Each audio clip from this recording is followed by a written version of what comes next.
आज हम बात करेंगे फूरियर सीरीज की।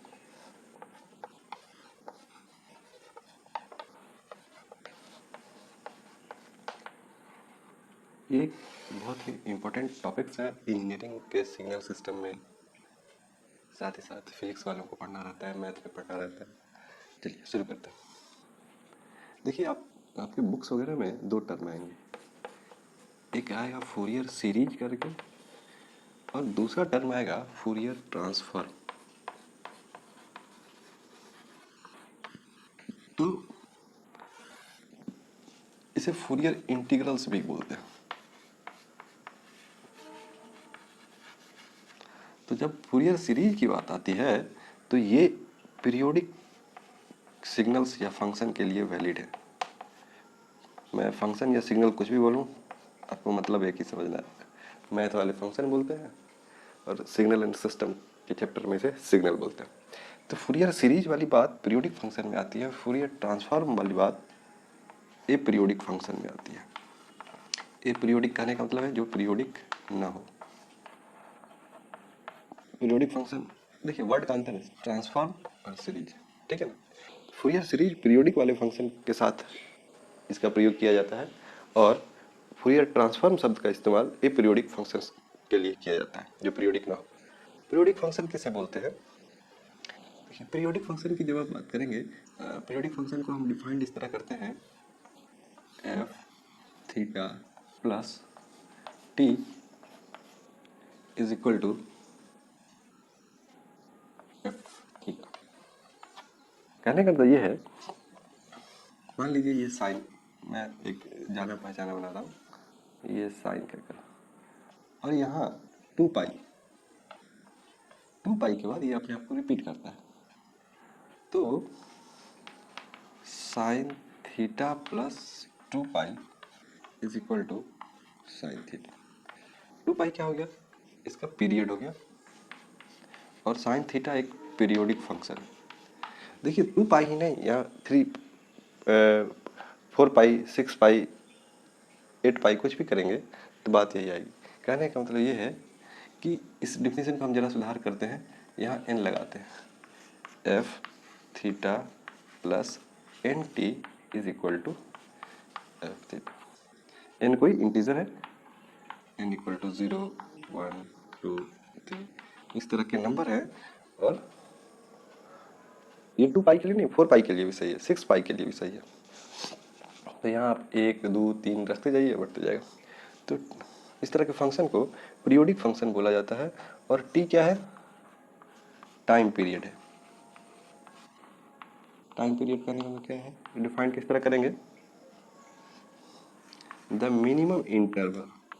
देखिए मैं वर्ड यूज कर रहा हूँ, मिनिमम इंटरवल। मिनिमम इंटरवल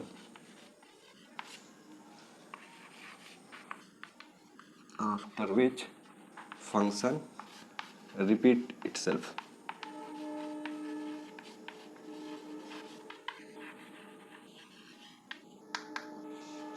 तो एक ऐसा मिनिमम वर्ड का यूज कर रहा हूँ, ठीक है ना, क्योंकि मैं अभी बताया ये 2 पाई 4 पाई 6 पाई सारे के लिए वैलिड है।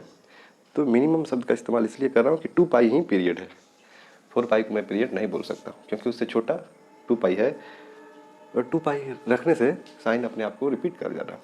तो मैं ये बता रहा था कि फूरियर सीरीज पीरियोडिक वाले फंक्शंस के लिए वैलिड है और फूरियर ट्रांसफॉर्म ए पीरियोडिक वाले सिग्नल के समय हम बात करेंगे। चलिए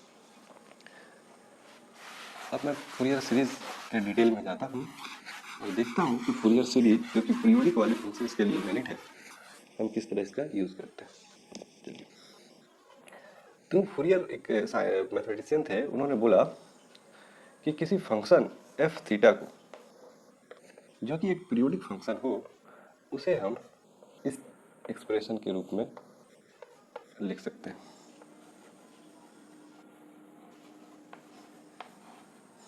मैं चर्चा कर रहा हूँ सारे टर्म्स पे।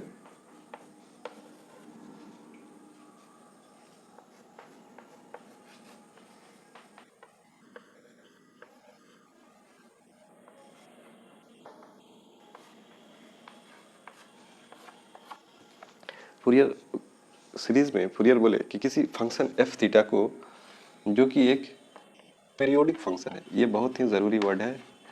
एक पीरियोडिक फंक्शन है जिसे हम एक कांस्टेंट, कुछ साइन और कुछ कोसाइन टर्म्स के रेफरेंस में लिख सकते हैं। अगर आप इसे तोड़ के लिखना चाहें तो किस तरह लिखेंगे?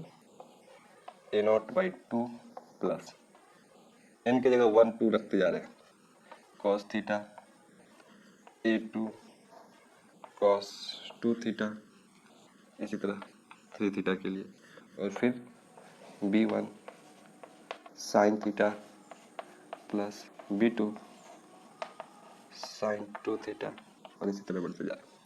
तो आप एक कांस्टेंट, कुछ कोसाइन और कुछ साइन टर्म्स की मदद से आप किसी एक्सप्रेशन को लिख सकते हैं। कहने का मतलब ये क्या है?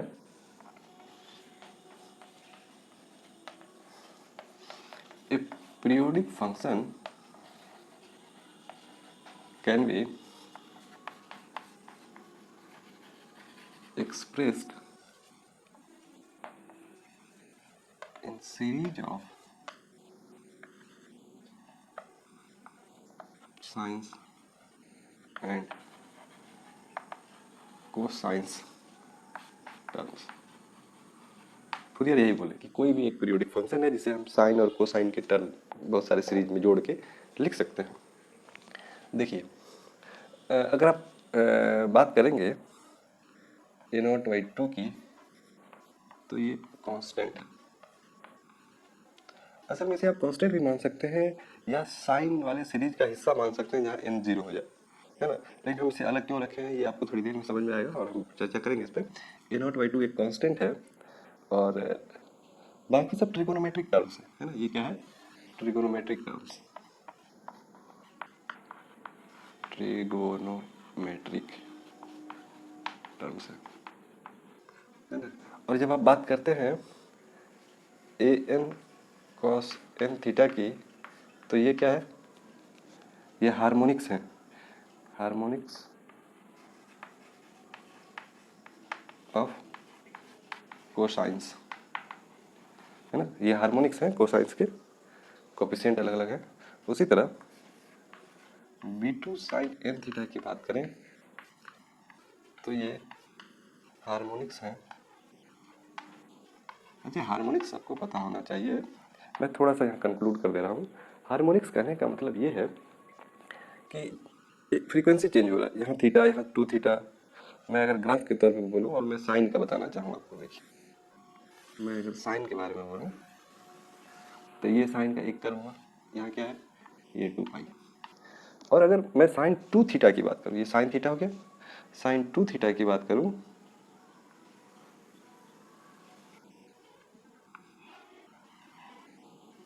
तो इट इज साइन 2 थीटा, और ये क्या है? Sine theta. और 3 थीटा में इसी तरह 2 थीटा करने का मतलब क्या है? फ्रीक्वेंसी डबल हो गया।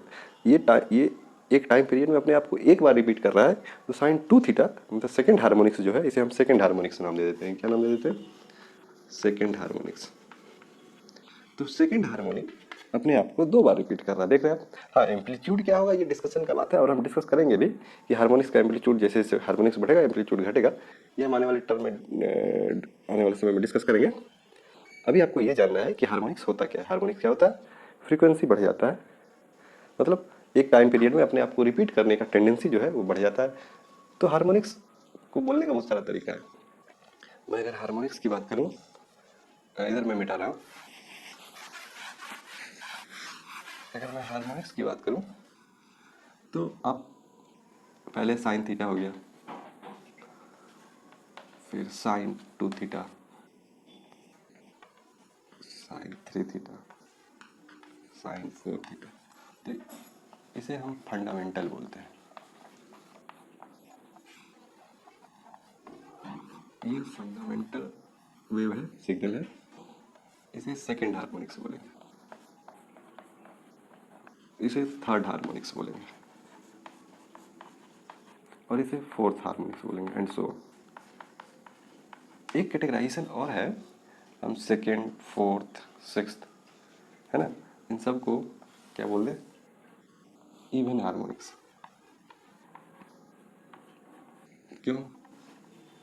क्योंकि आप देख रहे हैं 2 4 2 थीटा 4 थीटा, और इन सब को ऑड हार्मोनिक्स बोल दें। ये फंडामेंटल के ऑड में है, ठीक। तो हार्मोनिक्स क्या है और उनका नोमेनक्लेचर किस तरह होता है, fundamental, even harmonics, odd harmonics, second, third, fourth. हाँ, जैसे जैसे हम बढ़ते जाएंगे, अभी तो इनका एम्पलीट्यूड मैंने कुछ भी रखा है, सेम रखा है, लेकिन एम्पलीट्यूड धीरे धीरे घटते जाता है। इसलिए जब आप नीचे आएंगे, इस सीरीज में नीचे आएंगे, मान लीजिए साइन 10 थीटा, तो और उसके एम्पलीट्यूड और इसके एम्पलीट्यूड में मतलब A1 और A10 की बात करें हम, बहुत ज़्यादा अंतर होता है। इतना अंतर होता है कि ये इस सिग्नल में कोई ज़्यादा इम्पेक्ट नहीं डाल पाता है, बहुत कम अमाउंट का रहता है, इसलिए नीचे वाले टर्म को हम इग्नोर कर देते हैं इस तरह के सीरीज में। खैर वो तो अलग बात है, वो हम देखेंगे। चलिए, तो हमने जाना कि हार्मोनिक्स क्या है।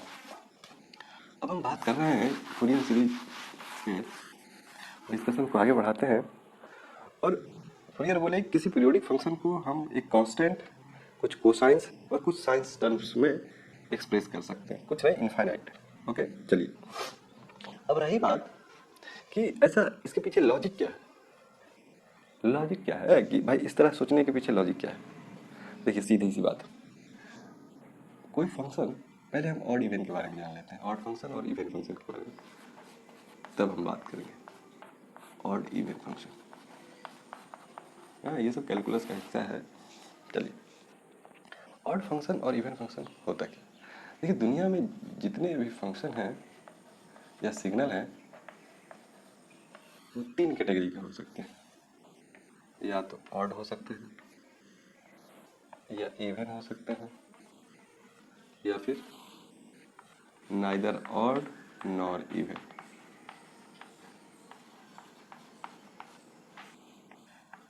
क्या, अब तो सारा बात आ गया। ये कौन सी अजूबा वाला बात है ना। चलिए, अगर कोई फंक्शन ऑड फंक्शन है, या हम सबसे पहले इवन फंक्शन के बारे में जानते हैं। इवन फंक्शन है तो उसे लिखते हैं इस तरह, F theta, F minus theta is equal to F theta. Definition है ये, ठीक है। कहने का मतलब क्या है कि अगर आप माइनस में पुट करेंगे, माइनस टी पे भी वही वैल्यू होगा जो टी पे आएगा। देखिए, मैं उदाहरण लेता हूँ, जैसे cos minus theta equal to cos theta. जानते हैं आप लोग, ये इवन फंक्शन है। कहने का मतलब ये है, ये थीटा का एक्सिस है और ये कॉस थीटा है। माइनस थीटा पे भी वही वैल्यू आएगा जो थीटा पे आएगा। मतलब अगर यहाँ पाई पे जो वैल्यू आया, वही माइनस पाई पे आएगा। बात समझ रहे हैं ना। तो इस तरह के कर्व, ये डिफिनीशन का मतलब ये है। और अगर मैं कर्व बनाऊँ, एक मिनट के लिए इसे मिटा दे रहा हूँ क्योंकि पता नहीं कैसा बनेगा। कर्व बनाऊँ तो जो इस इधर बनेगा वही कुछ ऐसा बनेगा। मतलब ग्राफ जो होगा symmetric about Y axis, symmetric about Y axis. देख रहे हैं ना, इस वाई एक्सिस का सिमेट्रिक है, जो पॉइंट इधर है इधर। मतलब वाई, आप इस तरह बोल सकते हैं, Y axis acts as mirror, plane mirror, है ना। यहाँ एक शीशा रख दिया और ग्राफ इधर आ गया। तो इस तरह के फंक्शंस को हम इवन फंक्शन बोलते हैं। और ऐसा नहीं है, आप और सारा एग्जांपल आप दे सकते हैं। क्या, एक्स स्क्वायर मॉड एक्स, है ना, ये सब इवन फंक्शन है, ठीक है। चलिए, जगह का कुछ कमी लग रहा है ना। अगर आप एक्स स्क्वायर का ग्राफ खींचेंगे तो कैसा आएगा, ये हो गया एक्स स्क्वायर। अगर आप मॉड एक्स का ग्राफ खींचेंगे तो कैसा आएगा। तो देख रहे हैं ना, जो इधर है वही इधर है, जो इस एक्सिस के लिए कितना वैल्यू है वही इस एक्सिस के लिए। तो इस तरह के फंक्शंस को हम इवन फंक्शन बोलते हैं। चलिए, अब बात करते हैं ऑड फंक्शंस की। ऑड फंक्शंस का क्या खूबी है, F minus theta equal to minus F theta. देखिए, ये माइनस बाहर आ गया, ठीक है। इसके कहने का मतलब है कि माइनस एक्स पे वैल्यू तो मैग्नीट्यूड वैल्यू का वही रहेगा। जैसे मैं अभी बोलूँ, मैंने अभी बताया, जैसे ये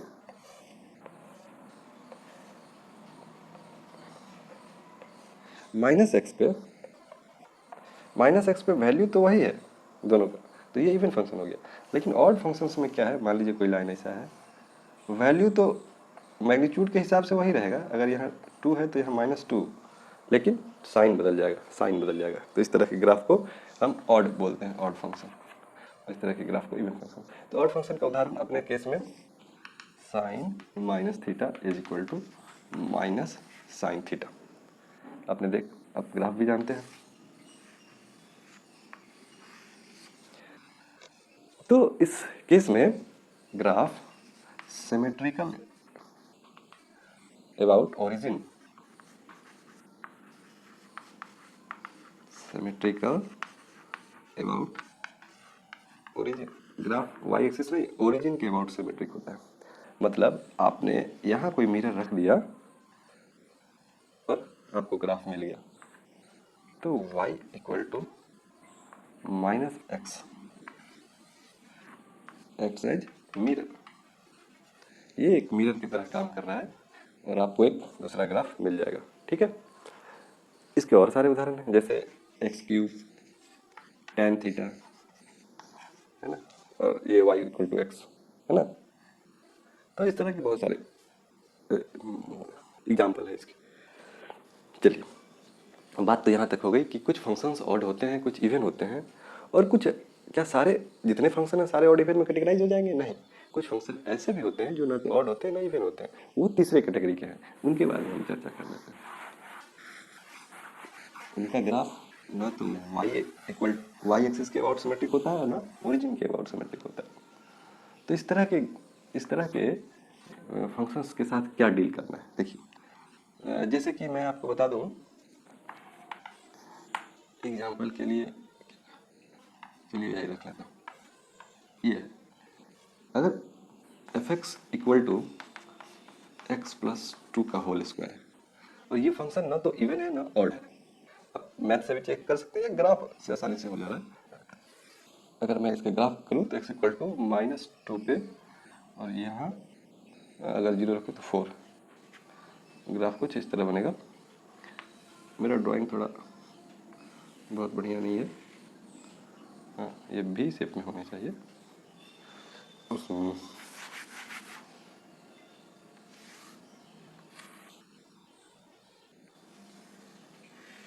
चलिए आप मान लीजिए कि ये 4 है और ये -2, ठीक है, ये एक्स एक्सिस है और ये एफ एक्स है।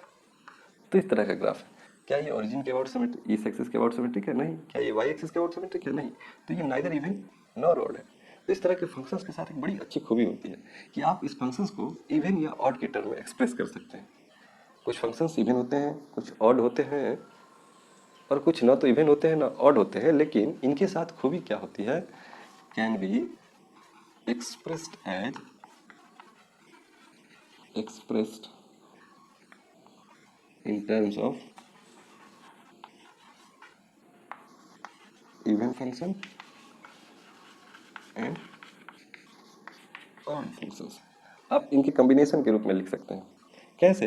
अगर मैं बात करूँ एफ एक्स की, जो कि ना इवन है ना ऑड है, तो इसे आप लिख सकते हैं F X plus F minus X. मैं मिटा रहा हूँ, F X is equal to F X plus F minus X divided by 2 plus F X minus F minus X divided by. आप इसको सॉल्व करेंगे तो एफ एक्स आ जाएगा, और एफ एक्स क्या है, ये फंक्शन क्या है, ये इवन बन जाएगा और ये ऑड बन जाएगा।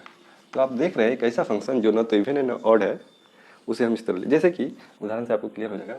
अगर आप X plus two whole square की बात करेंगे और इसे सॉल्व करेंगे तो आ जाएगा, हाँ, एक्स स्क्वायर प्लस 4, ये वाला हिस्सा, और ये 4x।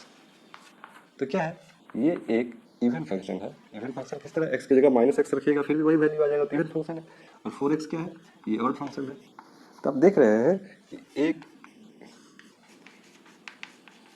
Neither even nor odd, ये कैसा फंक्शन है, ना इवन है ना ऑड है, लेकिन हम इसे एक इवन और एक ऑड के टर्म में एक्सप्रेस कर सकते हैं।